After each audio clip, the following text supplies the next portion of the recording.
Okay, welcome to the 2020 Poetry Out Loud Judges Training for the New Hampshire State Council on the Arts. We're going to give you a short Cliff Notes introduction to the Poetry Out Loud program and to training. And if you have any questions, you can email myself, Julianne Gadori, at the New Hampshire State Council on the Arts, or you can email Caitlin Delaney, who is our Poetry Out Loud contracted coordinator. She has been working with us on the program for the past 7 years, I believe. So thank you so much for volunteering and being willing to serve as a judge this year for Poetry Out Loud. Throughout this orientation, you're going to learn a little bit more about the program. You'll understand the competition structure. We're going to go over some of the scoring, and I will point you again to some of the resources that you have available to feel confident in your role as a judge. So first, we want to share a little bit about the program.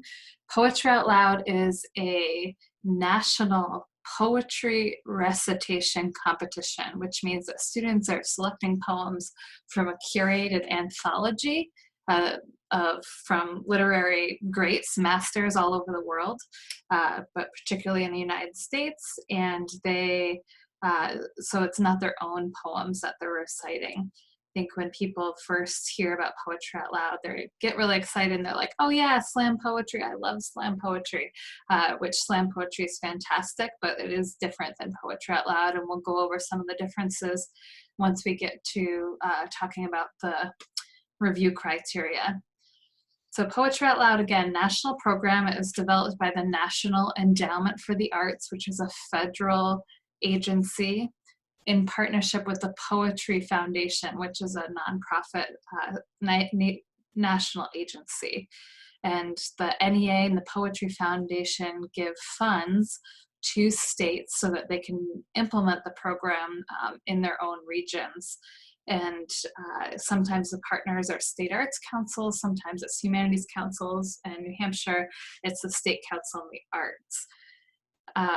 We typically have between 40 and 45 schools register for the program, and then between like 35 and 40 schools will participate in regional and in the statewide competition.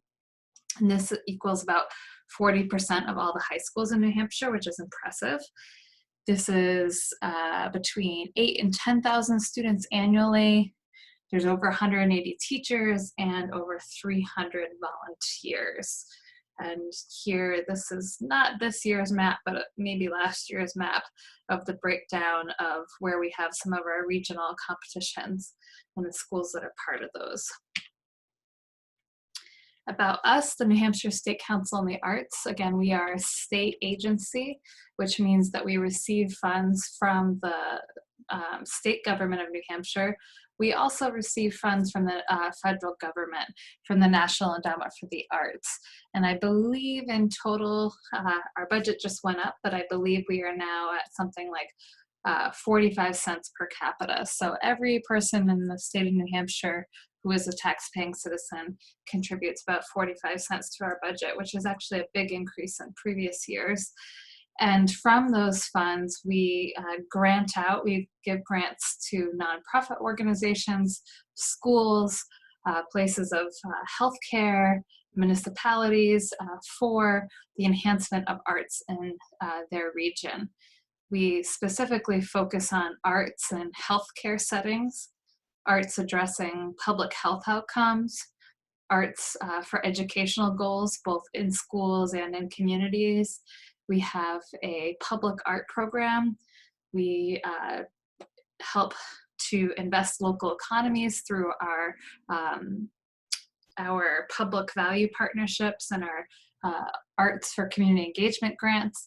And we also have a folk and traditional arts program, which helps to support the cultural heritage of our state, which includes things that are part of cultural traditions that are passed down. So everything from stone wall building and dog sled making and fly tying to contra dancing, French Canadian fiddling, and some of our newer cultural traditions to this area, like maybe East African dance or Nepali folk singing, and uh, some of the cultural traditions of our new American neighbors. So Poetry Out Loud in New Hampshire, as I said, we have about, usually on average, 40 schools that participate. And of those 40 schools, they're all holding classroom competitions. So there might be, well, the way Poetry Out Loud works in every school is very different. We let the schools determine how it best fits their needs. Some schools have every single student participates in the program. Some schools have just like 9th and 10th grade, or just 11th and 12th grade, and other schools do it as like an after school club. So it's very different. The number of kids that are participating at each school is very different. So the students that you see at the semifinal level really are representing a different amount of students that they've, advanced through the competition. So of the schools that have classroom competitions, they'll send the winners from those to the school competition, and then each school selects one winner to go to the regionals, which we have 4 regional events. We'll show you the dates. And then from the regionals, 3 students from each regional go on to the state championships. And then we do send a representative from New Hampshire to the national finals, which is in Washington, D.C. at the end of April. We, the New Hampshire State Council on the Arts and myself, we really try to an extent, de-emphasize the fact that this is a competition, because there's such a broader impact of the program than just a student winning and going on to the national finals. For some schools, this is the only time that schools get to dig into poetry. Other schools, it's part of a larger creative writing program. It might complement a student poetry club where they are writing their original work. But there's a really fantastic set of curricular resources for teachers, which are all free to schools. And it's really about all of the students being able to dig in and have a deeper relationship with poetry that are going on. But that being said, we try to put on some really fantastic events across the state. You can see here our schedule. We had our first semifinal last week at the Rochester Opera House, which was a lot of fun. And we have 3 more semifinals coming up next week, and then our state finals in Concord on March 13th. So let's get to the program itself. Students can select poems from an anthology of over 900 poems, and I believe it might even be more than that now. And over the past, many years, the Poetry Foundation and the NEA, who curate that anthology, they really have been working hard at making sure there's diverse voices, diverse poets, diverse topics in that anthology, so that students can find works that they really identify with. At the state level, the state competition, students will need to have memorized 3 poems and be prepared to recite 3 poems. At the semifinal level, they're only going to be reciting 2 poems. So at the state level, there's 3 criteria that they need to meet. And one is that one of the poems needs to be written before the 20th century, and one needs to be 25 lines or fewer. And they could find one poem that meets both of those criteria. But you as judges, as performance judges and accuracy judges, really don't need to pay too much attention to that, like whether or not that they're meeting those criteria. But it's just something good for you to keep in mind. If a student comes out with a really short poem, don't just think it's because they're trying to get off easy and pick a short poem. That is a criteria. And on the flip side, some of those pre-20th century poems can be very difficult. So, and you may be like, why did they choose that? And it's because it is a criteria. It's an opportunity for the Poetry Out Loud curriculum to help open up students to a wider range of poetry. And we also say, which I'll talk about a little bit more later, but for those students who really are interested in writing their own work and even in performing as part of a slam poetry, that this program, being able to introduce them to a wide range of like literary greats and getting to read the poetry of masters really will help them strengthen their own writing abilities by getting to see the structure and see the form and get to just read a wide range of really exceptional work. So the evaluation for Poetry Out Loud, which you all should have seen the judge's guide, which I'm going to flip to in just a second, but there are 5 criteria for the performance judges that they'll be looking at, and then there's also an accuracy score. Accuracy is actually worth a lot more than the performance criteria. So each accuracy judge's score actually gets counted multiple times. So it's equal to that of the performance scores. So we're going to take a look right now at some of these criteria in the judge's guide, just so you know how to get there in case you didn't see it but in the email, but I did attach it to the several emails that we've sent out. First of all, I'm going to show you a little trick. This is the Poetry Out Loud website, poetryoutloud.org. And if you go under competing, which you're not competing, you're judges, so you wouldn't think naturally to go underneath here.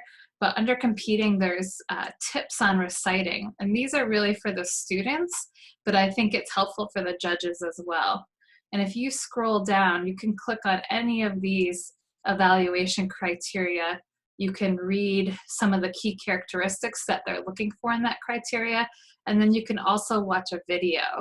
So any of these videos will be specifically, it'll highlight how it's relating to that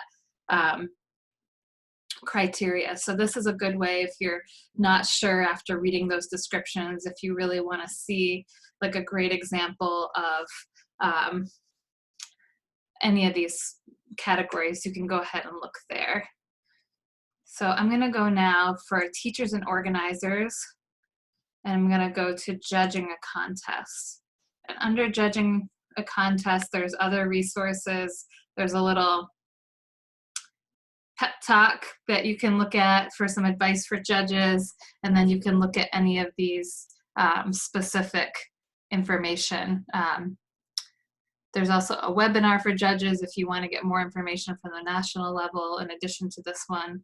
But we're just going to look right now at the judge's guide, which, oh, you know what? It's not a website. It's a download. So, which I probably could have just opened that. And this judge's guide, you'll see it has write and read throughout the guide if you've participated in this program before, any changes that are new for this year.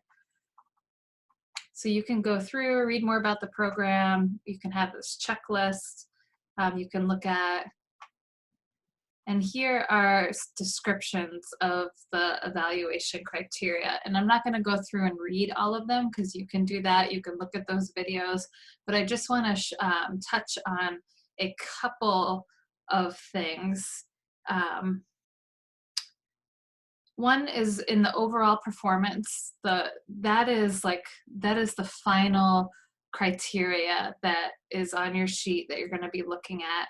And that is an opportunity for you to not be thinking about the recitation individually, like not be thinking just about their voice or their evidence of understanding, but you're really thinking about the presentation as a whole and how as a cohesive recitation of how they are like presenting the poem to the audience.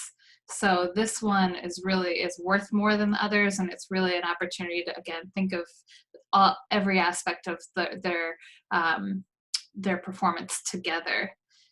The overall performance is also an opportunity for you to think of the complexity of the recitation. Sometimes a student might have, like I said earlier, a really long poem, or they might be doing a pre-20th century poem that's particularly difficult. You may want to take that into consideration into the overall performance, that they went above and beyond and chose this very challenging poem. And, they may have not gotten perfect scores on some of the other like individual categories, but that complexity could influence the score for you. It doesn't have to just be the length of the poem that might make something long. Sometimes rhyming poems can actually be very difficult to do. There may be, a poem might be written in a particular accent, or may have different aspects of it, slight song or multiple languages in the poem that might, again, make it more complex.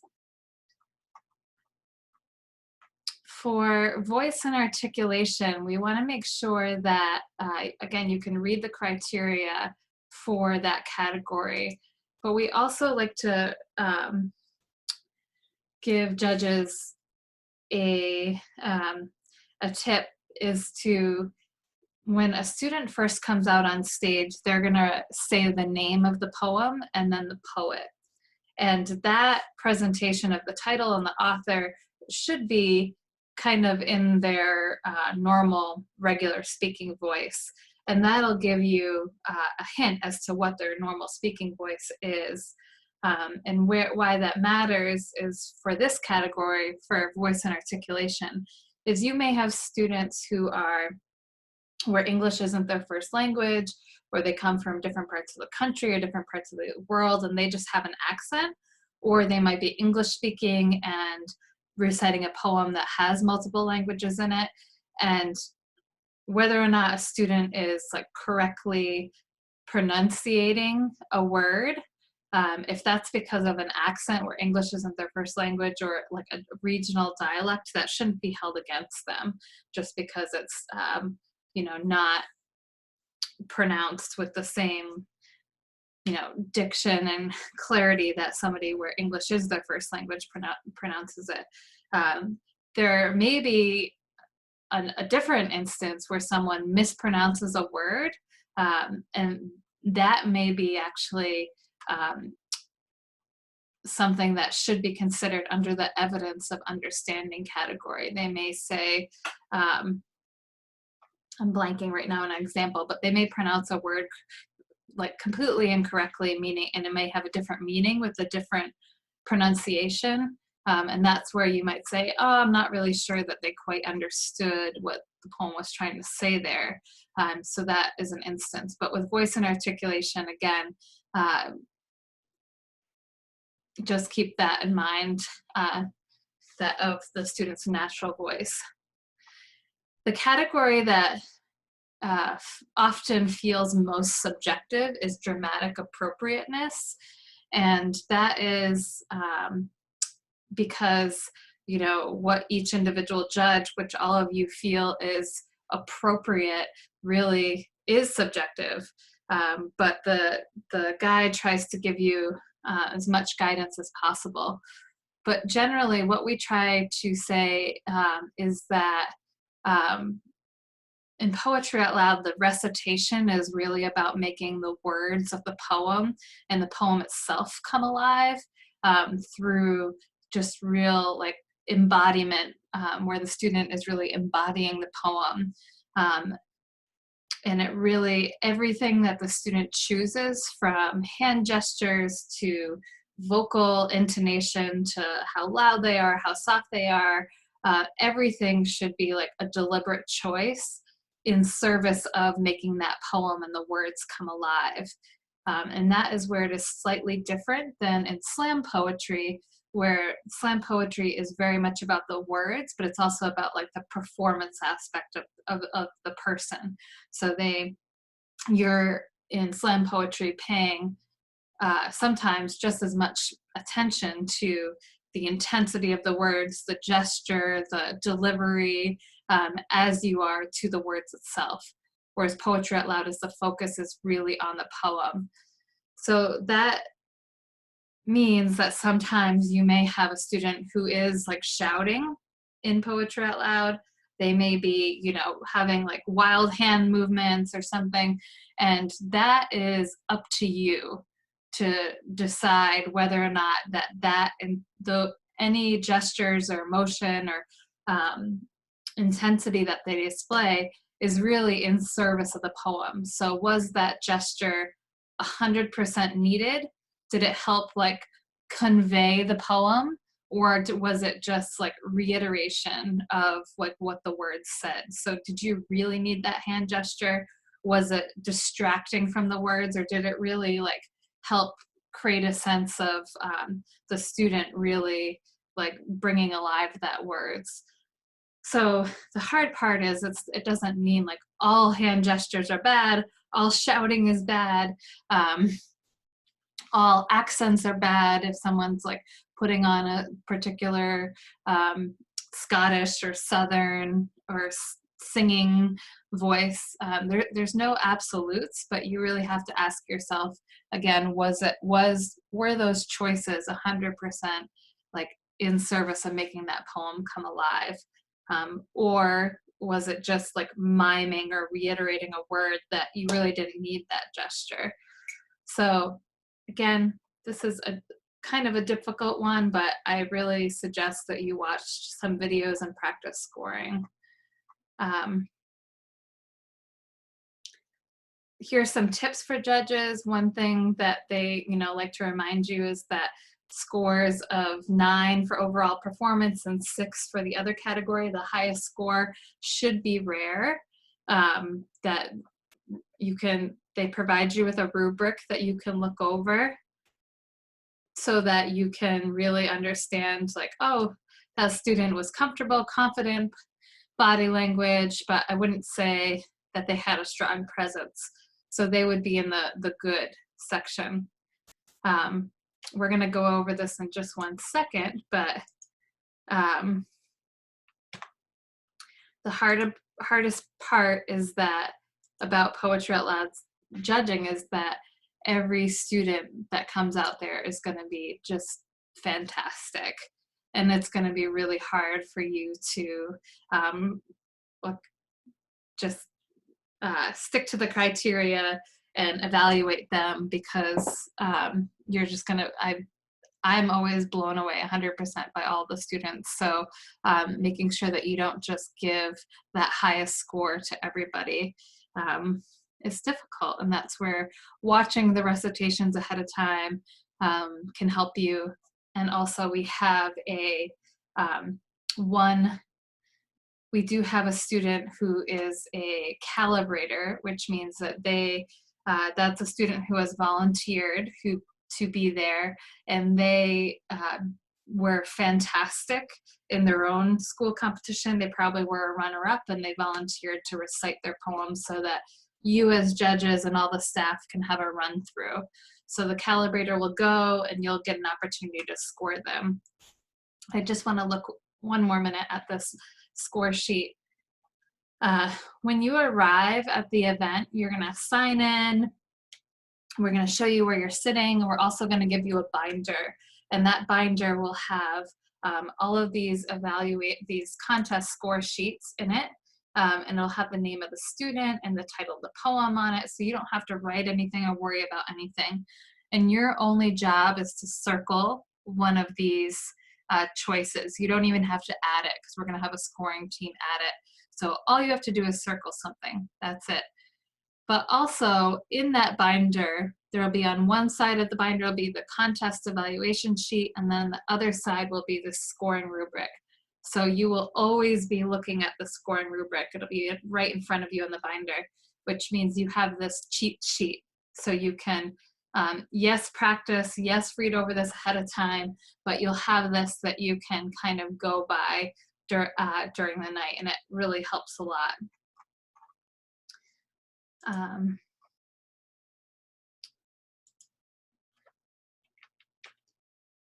So again, read the guide, watch some videos, read it over again, watch, um, and also make sure that you read the poems that we send you ahead of time, because it is almost impossible to show up the night of an event and be able to judge well if you haven't read the poems ahead of time.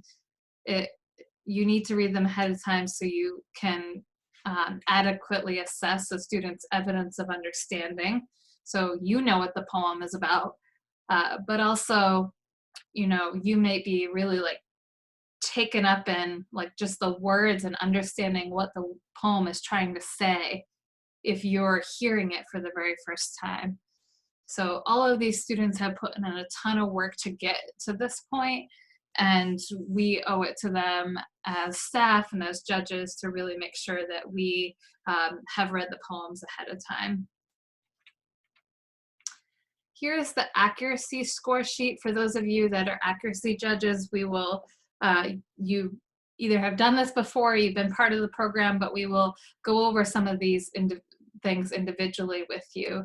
But again, the biggest a change this year is if a student is reciting a poem that has an epitaph or a translator, then it is optional for them to include that. And that change was made so that students who are choosing to recite a poem where the poet, maybe English isn't their first language, that we're not like penalizing those students with this extra criteria where they have to do the name, the title, the author, and the translator before they even get to the poem. But for those of you who aren't as familiar with the program, the accuracy judge reads along with the poem with the student, and any of these things, if there's a line out of order, if they repeat a line, if they, swap a word, if they say and instead of but, those are all, minor marks that the accuracy judge will take note of, and then they'll add right here. If you are a performance judge and you know a poem really well and a student leaves something out, or you know that they skipped a line or something was inaccurate, that is actually not for you to include. So you should not be taking that into consideration in your overall score, because if you include like, oh, I know that student missed a stanza, I'm going to mark them off on mine, then the accuracy judge is also marking them off, so that student is really getting like deducted double points. So make sure that you're only evaluating based on performance criteria, and the accuracy judge will count those. There is also a prompter, so if a student really can't remember a line, gets stuck in a word, then there is somebody available to give them the next couple words. And again, as performance judges, that's not your place to deduct points because of that. If a student, handles it really well, they like look for a prompt, they get a prompt and they keep going, like that is may like help them in your score and the overall performance score because they handled it really well. If the student, is like, ah, and like just gets really frustrated and flustered, that may impact your score as a performance judge, but you shouldn't, again, like subtract points just because they got prompted. Also, just some more information about the program as a whole, so you know that we really try to use Poetry Out Loud as like a catalyst for a broader engagement with poetry across the state and in schools. So we encourage schools to involve as many classes as possible, to support their ELL classes to participate. We also, a few years ago, started a program where we have a list of teaching artists, of poets who work in educational settings who are available to go to Poetry Out Loud schools and lead workshops in those schools at no cost to the school. So it's professional development for the teachers, but it's also a great opportunity for the students. And we pay for that directly. The school does not pay for that. And since we started, I think we've had close to 50 workshops taught in schools. And it also connects schools with real working poets. Some other expansions is we are in our fourth year of the New Hampshire Youth Poet Laureate Program, which is connected to Poetry Out Loud. It was an initiative of Alice Fogel, who was the state poet laureate, and now the New Hampshire State Council on the Arts and the Writers Project and the Poetry Society all get together and help support the selection of a youth poet laureate. We do encourage original poetry writing through student poetry clubs, and many Poetry Out Loud schools have those. And many of the literary organizations in our state support Poetry Out Loud and are connected to the program in a lot of different ways. Again, the Writers Project, Poetry Society New Hampshire, Slam Free or Die, they all give each of the high school champions 1 year complimentary membership to their organization. They've given us books of New Hampshire poets, chapbooks. The Frost Place donates complimentary registration for a week to a poetry conference for one of the Poetry Out Loud teachers. There's lots of ways that we try to support the love of poetry in the state beyond just this curriculum, which is pretty amazing with this as a jumping off point. We also last year implemented for the first year, we used to have professional musicians at all of the events, and now we have student musicians and student photographers. So in addition to the 10 to 12 schools you're going to see represented at the semifinal from students competing, you'll also have a few student photographers and student musicians, which just makes it an incredibly fun night. We do also try to find judges and staff and MCs that really have diverse backgrounds and experiences, because we want to make sure that the identities of the youth that are participating in the program are really reflected in those people that they see that are evaluating them, but also like supporting the program. And that is it. I am sure there are things I'm missing, but if you have any questions, please email or call. The semifinals all start at 6 p.m. and we're asking judges to be there by 5:15 p.m. Between 5:15 and 5:30. And then the state finals will begin at 5 p.m. So again, we ask you to be there between 4:15 and 4:30. One other big change I remember for this year is, and I'm not sure if I mentioned, is the semifinals, all students will read 2 poems. So they will read in round 1 in alphabetical order, and in round 2 in reverse alphabetical order. And then at the state finals, the students will need to be prepared to read 3 poems. And that is a change from last year. Thank you so much for volunteering your time and supporting the program. And we know that we really hope it's always, they're fantastic events, and I am always personally really blown away by the students. So thank you so much for being a part of it.